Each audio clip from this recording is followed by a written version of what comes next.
Hey everybody, welcome back to Guns and Gadgets, your premier source for Second Amendment news. First time recording back in here for a little while, so I apologize for the background sounds. I don't know if you can hear it yet, but if you can, my apologies. I got kids and it's school time remote because of COVID. So a couple things. First off, I wanted to thank Warrior Poet Society Network for the opportunity to appear on their network in an episode of Defending Freedom. It was the first episode. Let me know what you think about that, if you've seen it. If you haven't seen it and you are looking for it, I'll have a link down below. You can join the Warrior Poet Society Network. If you're not familiar with it, it's their own platform that was created by the guys over at Warrior Poet Society, John Lovell, Evan Temple, and the crew. It's their own network where they can run their own programming, not have to worry about the censorship of YouTube or Facebook or whatever else comes down the pike. And it's a place where you can watch a lot of shows that are freedom-centric. And there's a lot of good stuff on there, ranging from John Lovell's pistol and rifle classes, all the way to close quarter battle stuff, and now this Defending Freedom podcast that they have started. So if you have checked it out, please let me know in the comments what you think down below. I'd like to hear your opinion. The other part, I just want to have a quick conversation with folks to address a lot of questions I've got about the ATF issues. I think we can pump the brakes a little. You don't have to panic. What they've done so far, the only thing they've actually physically have done is change the way things are imported and the rules as such. But the wording that they used on those rules, the new import tests, are very vague, and it wouldn't take much for them to flip it to the people who have stuff. And that hasn't happened yet. But it is on the list of certain people running for government.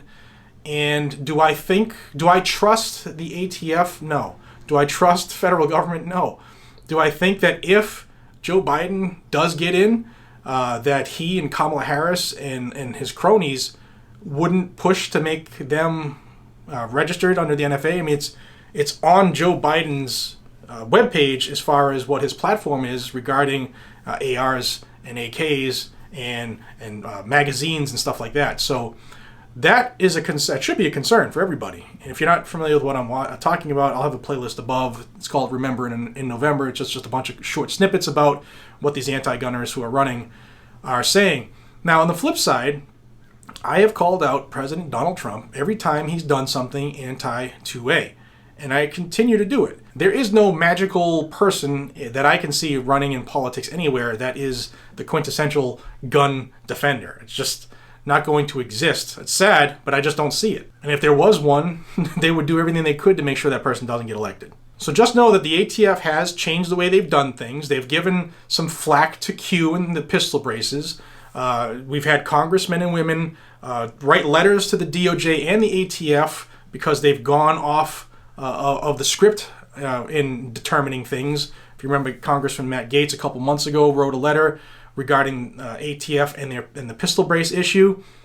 I don't know if it's related, but then we had a couple months later, they went after Q, and now you have 110 people in Congress who put their name to a letter to the ATF about reeling them in as far as changing the way they do things related to the NFA and registering firearms and suppressors.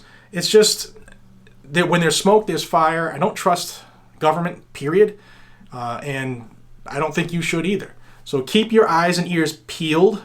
Make sure you keep the pressure on our elected officials because they need to know. And right now, it's the time of the year that they listen. It's election time. I absolutely think that united we stand, divided we fall. And the 2A community, I've said it numerous times, is the most fractured special interest group in the country. And we're one of the largest as well.